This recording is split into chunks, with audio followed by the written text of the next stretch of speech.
Hi, this is Kenn Renner, real estate broker here in Santa Rita Ranch in North Austin Metro, Liberty Hill to be exact. And I'm here talking to a friend of mine and also an amazing associate colleague that helps us be able to save on our property taxes. I know it's going to be a hot topic here. Being in April, you'll be getting all of your assessments sooner or later before the end of the month. And you need to know what your rights. You need to know what the whole process is. You need to know if you know all the things that are going to help you save money because we've had the market's been changing and values have been fluctuating, especially in the resale market. We were just having a conversation before this podcast. Is that the tax assessor does not like when things are going up. They're slow. They're quick to go up on their assessments, but they're slow to come down. So I just looked at my 5 properties I have in this county, and I'm not too happy with a couple of those assessments they have on there. And so the good news in the state of Texas, you have the opportunity to protest the valuation of the home. So Richie Gill and his partner Denson they're Gill Denson and Associates. They're professional property tax protesters, and one of the things that if you know me for any period of time, I have a network of help, a network of experts that help me to help my clients and myself to save money or to best position them and their properties. So Richie, yeah, we've been working together. You've been doing my property protests for the last couple of years, and many of my clients. And so, tell us what's going on with the market. Tell us what's going on with the property tax. Anything new changes on how they do things? Introduce Yeah, yourself, and Ken. then Yeah, absolutely, Ken. Thank you for having me, and it's been a pleasure working with you. And as always, I love it when your clients call us and I can have a discussion with them. You have some very well informed, educated clients, and so I always enjoy those conversations. So thank you again for having me, and happy to answer any questions and share any insights I can on property taxes. So, Williamson County released values just in the last few days here. We're seeing a mixed bag of some increases, some properties staying the same, some modest decreases. But the big theme of what we're seeing right now is a pretty large mismatch between what the appraisal numbers are showing versus reality of the market. And Mhm. so we're thinking the county is pretty far off on a lot of properties out there and really should have been appraising them lower. And so just like you said in the intro, every property owner in the state of Texas has the right to file a protest to adjust that appraised value. And so this is the perfect time to exercise that right. Yeah, so that's we've taught classes going back 20 years on this, and a lot of people don't know they have the opportunity to protest their taxes, protest the valuation of the taxes. And so one of the things we were chatting about before too is that we do work with a lot of investors in multiple counties. And one of the things that I'm going to say right up front in this video is to make sure that your tax address, your address at the county tax record matches your mailing address, your home address, wherever you get your mail, because we've seen a lot of times they just send the property tax appraisal or the bill to the property and the tenant doesn't know what to do with it, and then you don't get the opportunity to protest. So definitely check any of your properties, whether it be a primary residence or as an investment property, does it have the proper mailing address? So Yeah, and one of the things I'll say, Ken, is that the county is actually not required to send you a notice if the value stays the okay, same or goes down. And so okay. that's one really important note is that if you don't get a notice in the mail, you're right, it could be sent to the wrong address, or it just wasn't sent at all to begin with, even if the mailing address was correct. And so let's say that the county decreased your value by 3%. They're not going to maybe not send you a notice. Some counties do, but don't expect that notice in the mail. So that means you need to look online to find your value or call someone like us and we'll be able to help you find the Is value and discuss it with you. is that with all counties? That's a state law. It's with all counties, so they don't have to send it unless there's a certain threshold for which they have to send it by law. But if it decreases, they do not. And so it's tricky because a lot of times people won't get the notice in the mail. May 15th comes and goes. They forget to protest because they never got that letter. And meanwhile, they're being grossly overappraised and they never file their protest. And so if a county decreases your value by 1%, they technically don't have to send that Oh. notice. And that can cause a lot of problems and people not exercising their protest rights. Well, and that's part of the it being in the know. That's why we educate because I didn't know that they don't even have to send you a notice because that's what we're expecting. If they only dropped it 1% and the market dropped 5%, we're missing out Yes. on a lot of well, we're paying a lot in taxes. I just was at a listing over here appointment and I looked at his valuations 820,000. I'm giving him a valuation of 690,000. I mean, Yeah. so, Oh yeah. and he was, that was last year too. And he was like going, I go, you Right. could have fought that. I mean, you could have fought that. He goes, Yeah. oh, go figure, it was like, so, so yeah, our idea is to make sure that our clients are very well informed and also with the facts. So let's start with deadlines. How does the calendar work throughout the year? Yeah, so that's a good question, Ken. So basically, every appraisal coming out from local appraisal districts is based on a valuation date of January 1st. And so when the county is coming up with their valuation, they're trying to pinpoint what the value was on January 1st of the year. And so they will send that notice out sometime in the spring. And so Williamson just sent them out in the last few days. Many of the other counties will follow suit if they have not already in the next week or so. The protest deadline statewide is May 15th or 30 days after the appraisal notice was sent. So that's a really important date. If you miss that, there's not much you can do about it. So you really have to make sure it's filed on time. And one thing to note is the USPS Postal Service has changed the way they postmark. And so it's not, when you drop the envelope into your mailbox, it's not always postmarked the same day because now they're doing regional sorting. And so it sometimes takes a day or two to get to the regional facility to get a postmark. Just a side note, be careful with that if It's you're true. mailing. April 15th, I took it to the post office on April 15th for my income tax, and it posted April 16th. And I was Yeah. like, uh, and And it, I had a penalty. Unfortunately, I was able to get most of that waived, but it was like yeah. $1,800 mistake. I'm like, in the post, I mean, personally took it to the post office, Yeah. dropped it inside the post office. No, it And didn't. same thing with protests. So one thing our office will make sure happens is when you work with us, we will make sure that gets filed in time in the proper legal avenue. So okay, you have the protest deadline, which is May 15th. After that, the hearings for these protests with the appraisal review board is all throughout the summer. So we're attending hearings on all the counties starting in late May all the way through September, depending on when the county schedules our hearings. Once the hearings are finalized and what they call certification happens, meaning they certify the value of the appraisal roll, then tax bills are generated usually late in the fall. So we're talking October, November. That's when you actually get the bill. And a lot of people confuse that with when they get the bill, then it's time to protest. No, the protest deadline was months ago. So you have to make sure you Mhm. protest now. You get the bill in the fall, and then that bill is due January 31st of the following year.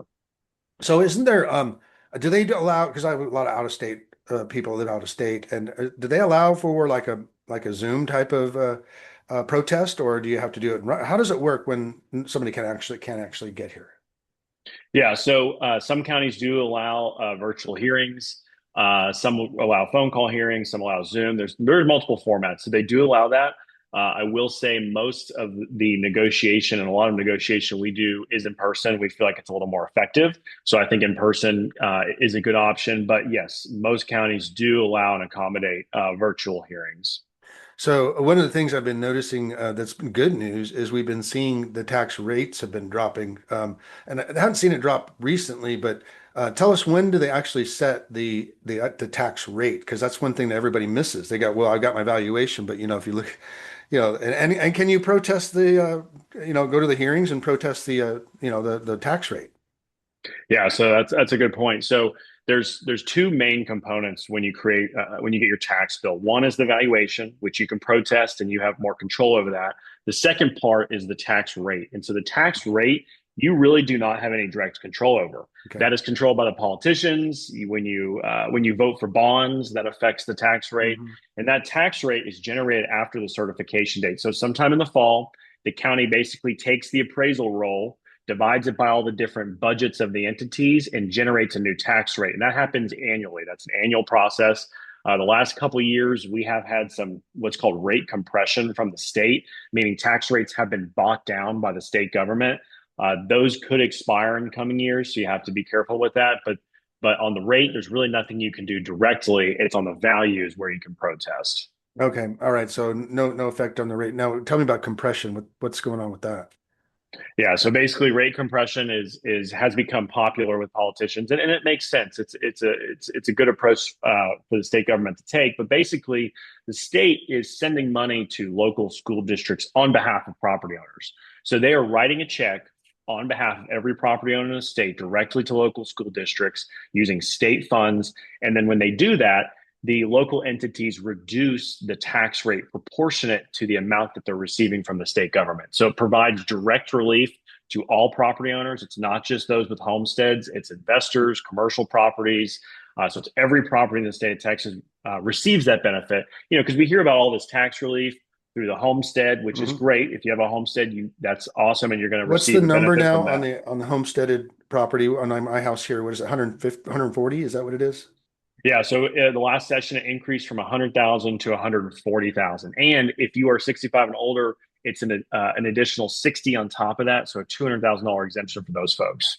3 more years. 3 more years. Something to look forward to, Ken. Yeah, looking forward to lesser taxes and free money from the government that I've been paying into all these years.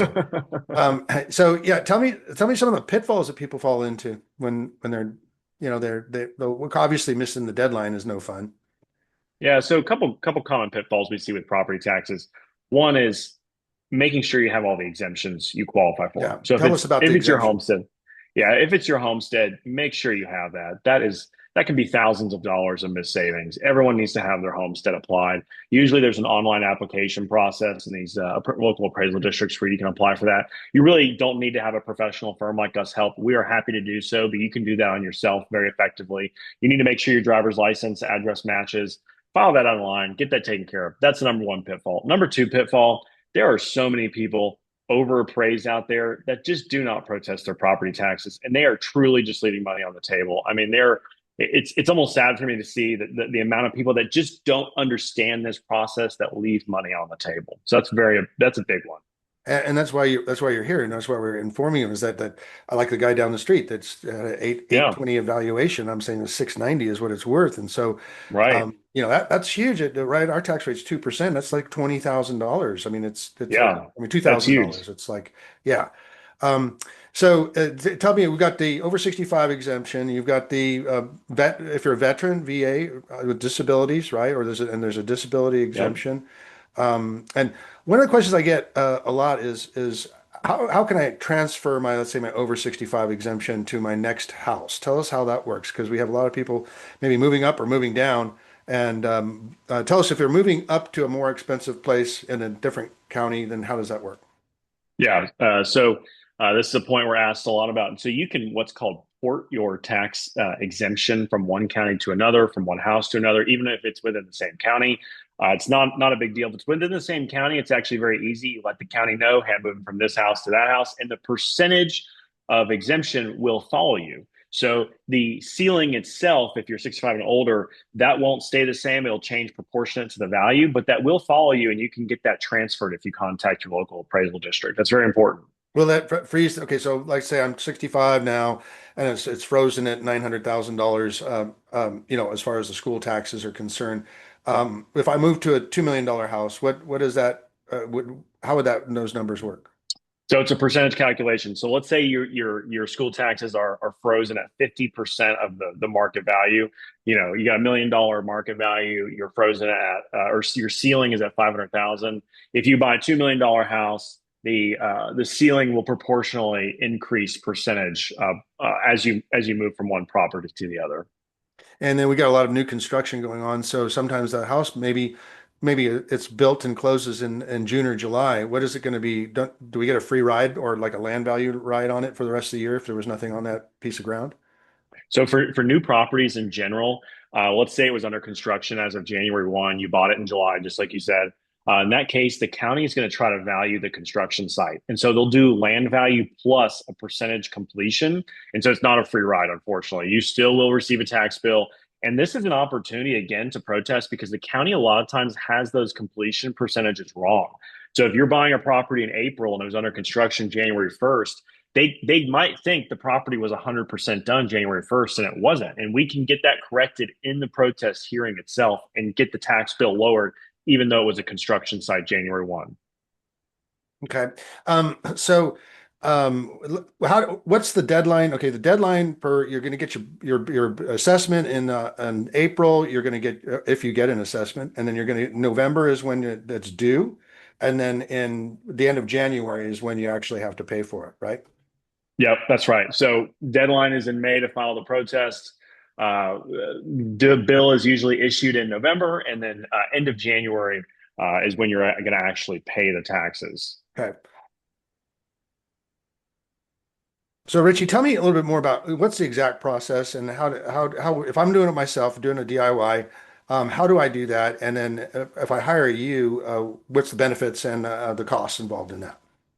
Yeah. So there's a couple different important stages of a protest. First is actually filing the protest. You need to make sure you file the right type of protest. There's actually two types. There's market and then equity.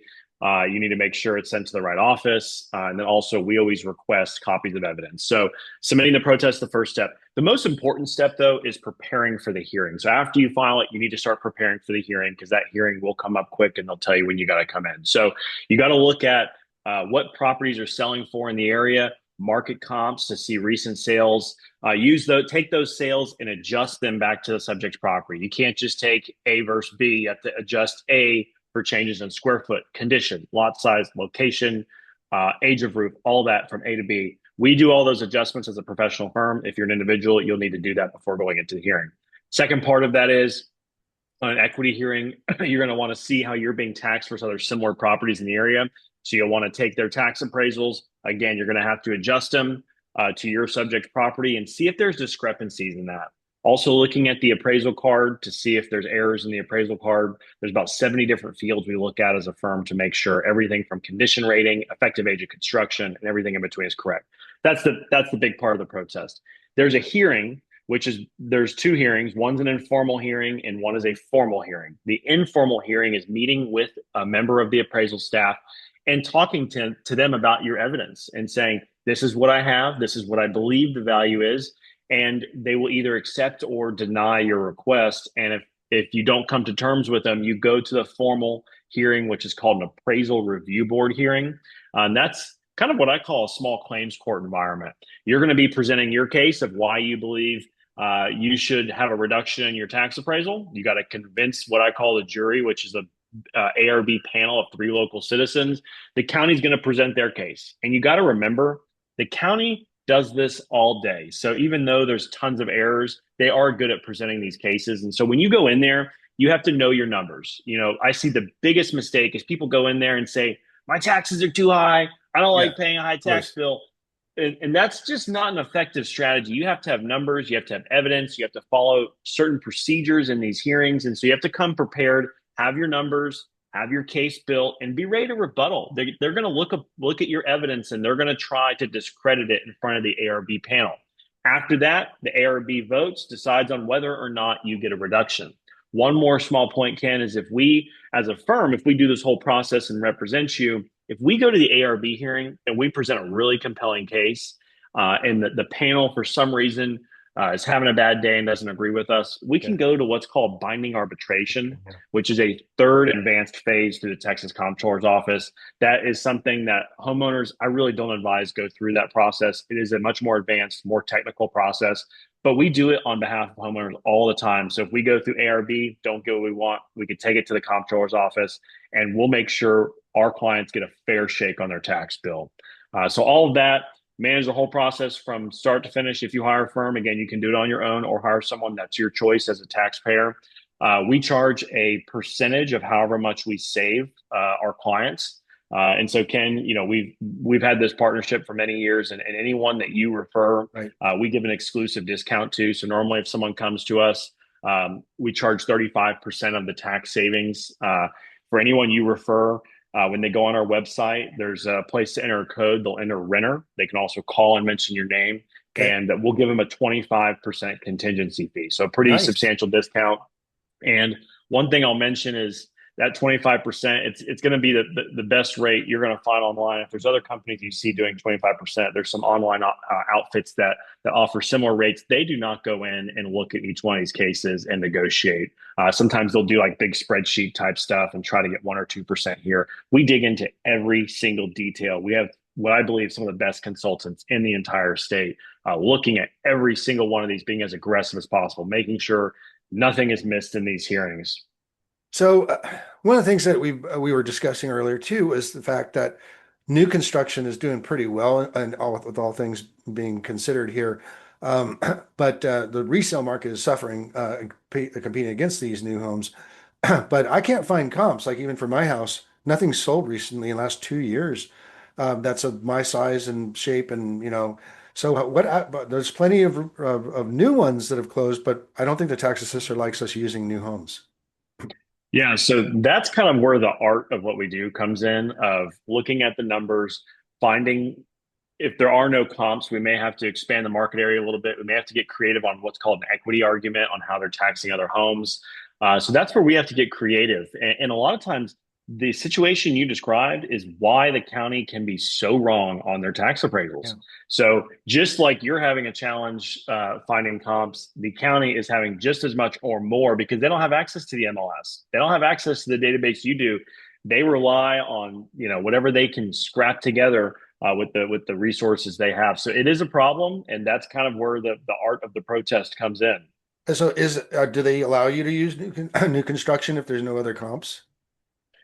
So you can. It's not a true. It's not as good of a comp as a Not an arm's resale length would. That transaction. right. It's not an arm's length transaction. Sometimes these builders are. Sometimes they're motivated to sell quickly. Sometimes there's all kinds of funny things that get involved in these transactions that kind of distort the prices. And so it's Well, we were just usually talking. not a clear case. It was at like $800,000 house. Some of these builders are offering $50,000 in financing incentives and discounting the property. So, Right. and that is effectively $50,000 off the financing is really even a lower valuation than the actual sales price, obviously, because they're being basically handing the money back. So, Right. does that Right. take in any consideration, or we just say, no, we're not dealing with new construction issues? So if a client comes to us with a new construction property and has those types of financing incentives and rebates, we will use that to our advantage and the client's Hmm. advantage to get a reduction. And so we can back into the numbers Okay.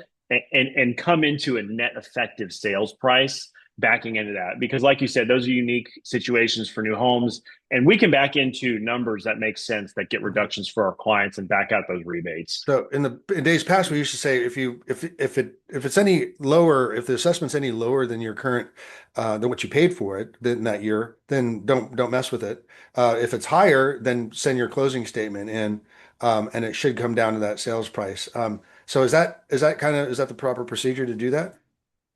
And so it's actually a little more nuanced than that. And actually, Williamson County was the first county in the state after COVID to do monthly time adjustments. Mhm. It's a really interesting topic. They basically invented this concept, and a lot of other counties took it on. But if you purchase a property in September, they do monthly appreciation or depreciation Mhm. time adjustments for each month after that until January 1st. And so, because of that, it's really not as simple as it used to be. In Right. the old days, you could just say, "Hey, here's my closing statement." A lot of times, for the benefit of the client, we can actually take the closing statement and then we can apply some market changes that could show a reduction below the closing statement. And so that's important to note is that you can time adjust, you can play with that a little bit. And so there's some work we can do there. Okay, I get asked a lot of times, especially in our community here, to run comps. But used to be that it was 3 months before and 2 months after the January 1st is what they did. But as of last year and the year before, you said they changed that. They use the entire year and base it on this silly formula. Yeah, so they've been taking the entire year, and then they'll take 2 or 3 months afterwards. And that window can change depending on sales volume, but that's generally the procedure they're taking now. So the entire year plus generally 2 months of the following. Okay, so according to the Austin Board of Realtors, we were down about 3.5% from last year. Are they going to take that into consideration? Probably not, unfortunately. And that's part of the problem. Sometimes they're using comps from January of 2025 for your January 2026 tax appraisal valuation, and that causes all kinds of problems. And so you have to time adjust that. The market has changed. You have to bring Yeah. that down.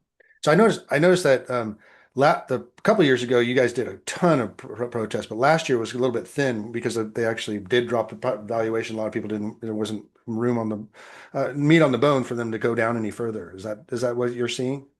Yeah, that's a fair interpretation. I really think this year in 2026, we're going to be very productive on getting reductions with people. The initial values I'm seeing, there's definitely room to get somewhat substantial reductions for some of our clients. And so you're right. Some years we get bigger reductions than others. It just depends on where the county comes in at. And I think this is going to be a good year for people protesting that come in with the evidence. I think there's reductions that are supported by the numbers. All right. Well, so that's a lot of great information, and I'm looking forward to having you fight my taxes because I don't have to go down to the county and fight them and deal with all the disgruntled other people that are there. And that's one thing to remember: if you do it yourself, be nice to the tax assessor.